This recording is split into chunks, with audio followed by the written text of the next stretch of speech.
Olá pessoal, tudo bem com vocês? Chegamos à nossa 26ª aula de redação aqui no PVS.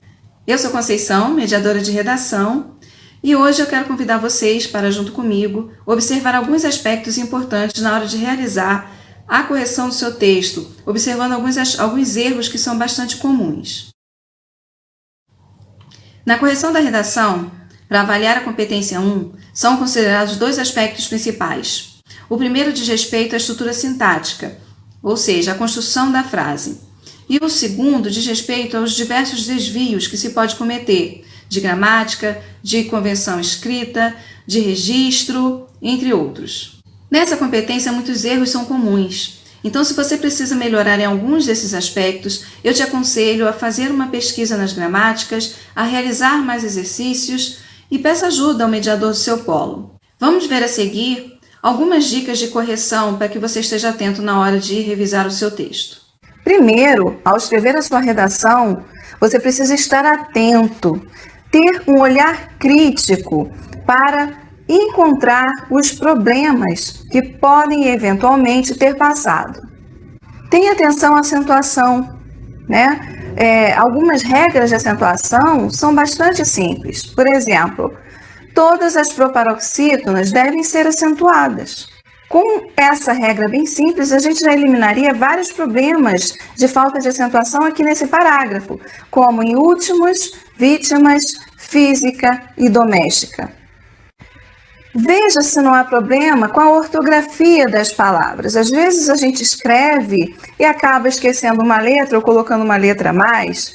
A gente, às vezes, enquanto está escrevendo, faz a separação das sílabas indevidamente.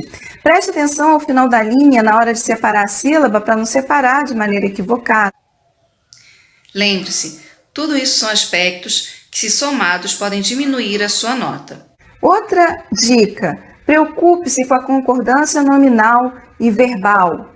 As regras são: o substantivo sempre concorda em gênero e número com seus determinantes. E o verbo sempre concorda em número e pessoa com o sujeito. Tenha cuidado com a pontuação, principalmente com o uso da vírgula. E se lembre que o ponto de exclamação e a reticência não são compatíveis com a linguagem objetiva da redação. A interrogação ela pode ser usada em perguntas retóricas que tenham relação com a discussão que você está desenvolvendo no seu texto. Agora, o ponto final e a vírgula, eles são essenciais. Você precisa aprender a usá-los. Lembrando que no material de apoio em PDF que acompanha essa videoaula, eu apresento outras duas regras de uso da vírgula que são imprescindíveis na hora que você for construir o seu texto. Não deixe de conferir. Vejamos agora a competência 2.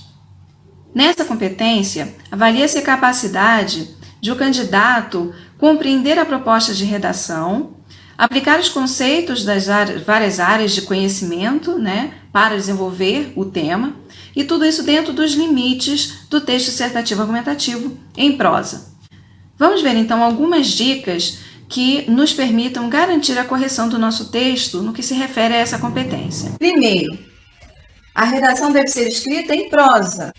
Isso significa que a gente precisa ter atenção ao alinhamento nas margens. O texto não deve ser escrito em verso ou com alinhamento irregular, como aqui nesse exemplo. 2. O texto precisa ser dividido em parágrafos. Em geral, um parágrafo para a introdução, 2 ou 3 para o desenvolvimento e 1 para a conclusão. Textos que são escritos com 2 parágrafos apenas, ou até mesmo aqueles que são escritos em monobloco, eles não atendem à estrutura mínima da redação, e isso é um erro grave. Além disso, é importante ter atenção ao número de linhas. O recomendável é de 5 a 8 linhas em cada parágrafo. Se a redação for escrita com parágrafos muito pequenos, esses parágrafos são considerados embrionários. Lembre-se sempre, o tipo textual solicitado é o dissertativo argumentativo, que não é o momento de fazer descrição, fazer narração, escrever músicas, poemas, e não é o momento de fazer nenhum tipo de rabisco, de sinal, de desenho que não faça parte desse tipo textual específico. Vamos ver agora algumas dicas de como garantir a correção do seu texto no que diz respeito à abordagem do tema e ao uso do repertório. Primeiramente, tenha muita atenção à proposta da redação. Leia a frase tema e os textos motivadores para entender bem e evitar o tangenciamento do tema. Vamos considerar o tema do Enem de 2018 para avaliar essa redação. Ela é tangente justamente porque ela não aborda os dois aspectos que são necessários, que é a manipulação do comportamento do usuário e o controle de dados. Ele apenas cita a internet. Outra dica: ao construir seus argumentos, empregue um repertório sociocultural variado, o que inclui fatos e dados socialmente relevantes para a argumentação desenvolvida. Vamos ver a seguir alguns dos erros que podem ser cometidos com relação ao uso desse repertório. Primeiro erro é quando você usa apenas as informações dadas nos textos motivadores. O ideal é que o seu texto apresente uma discussão que vá além dos textos motivadores, que apresente informações adicionais. Se você apresentar apenas os textos motivadores, sua nota não irá ultrapassar 80 pontos. Segundo erro é o repertório não legitimado, é um repertório não comprovado, muitas vezes baseado em informações do senso comum. É importante que você justifique o seu ponto de vista com informações socialmente validadas, informações que são legítimas e que podem ser confirmadas, comprovadas. Se você não usar um repertório legitimado, sua nota não vai ultrapassar os 120 pontos nessa competência. Terceiro erro é usar um repertório sociocultural, você cita uma informação adicional, mas essa informação não tem nada a ver com o tema, nem com a discussão que você está apresentando em seu texto. Ou seja, é nulo. Um quarto erro é você apresentar um repertório sociocultural legitimado, mas não fazer um uso produtivo desse repertório. Como assim? Você apenas menciona, como aqui nesse exemplo, mas você não discute, não mostra qual é a relação dessa informação com a discussão que você está apresentando. Nesses casos, muitas vezes, o candidato costuma deixar que essa interpretação seja feita pelo próprio leitor, o que não é ideal num texto em que a gente está defendendo um ponto de vista, certo? Então, quando você usar um repertório sociocultural no seu texto, primeiro se preocupe de que ele tenha relação com o tema e com a discussão que você está empreendendo, e depois mostre para o seu leitor como é que ele se presta a provar o seu ponto de vista. É comum que se empregue algum recurso linguístico.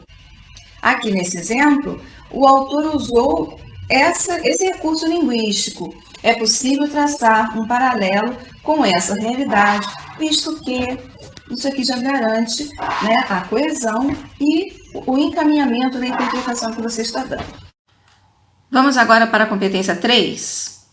Essa é a competência que o candidato precisa ter para selecionar, relacionar, organizar, interpretar informações, fatos, opiniões e argumentos em defesa de um ponto de vista. Em outras palavras, a avaliação dessa competência verifica se o texto está fazendo sentido para quem lê, se as ideias apresentadas mantêm uma relação lógica com o ponto de vista defendido, ou seja, se possui uma coerência interna, e também se possui uma relação com o contexto social ao qual se refere, ou seja, se possui uma coerência externa.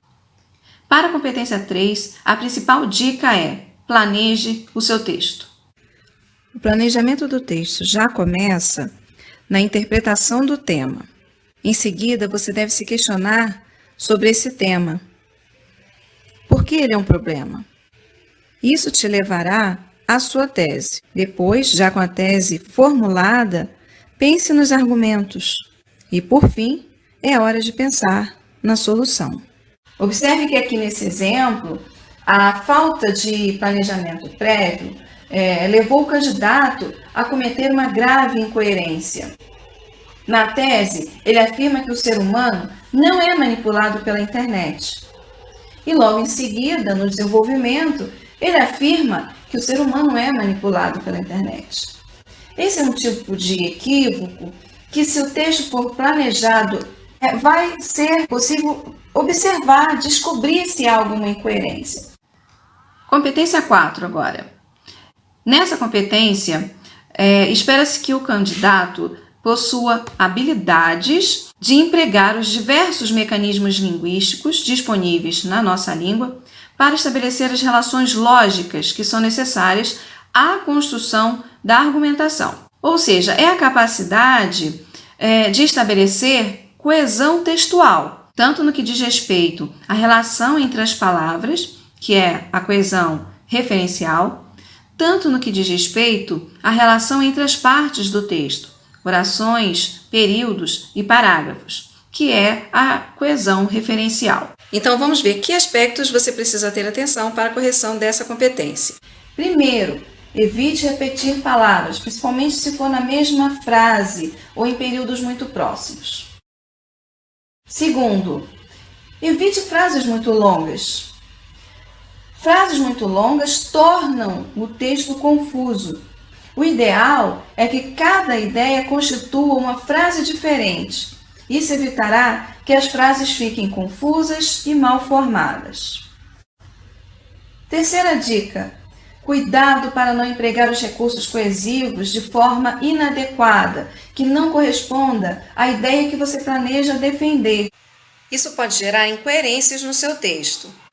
Por isso, é muito importante que você busque conhecer os principais conectivos existentes e conheça também os sentidos que eles podem atribuir ao seu texto.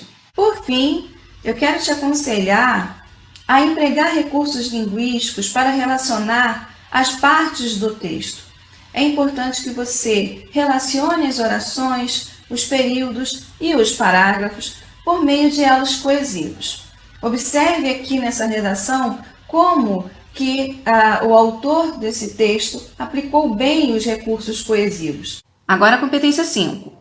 Sobre essa competência, espera-se que o candidato elabore uma proposta de intervenção que se relacione com o tema e que ofereça uma solução para o problema discutido ao longo do texto.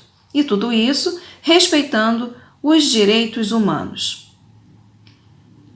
A elaboração da proposta ela precisa observar alguns aspectos. Primeiro, elabore uma intervenção que seja sobre o tema solicitado e que resolva o problema que você discutiu no seu texto.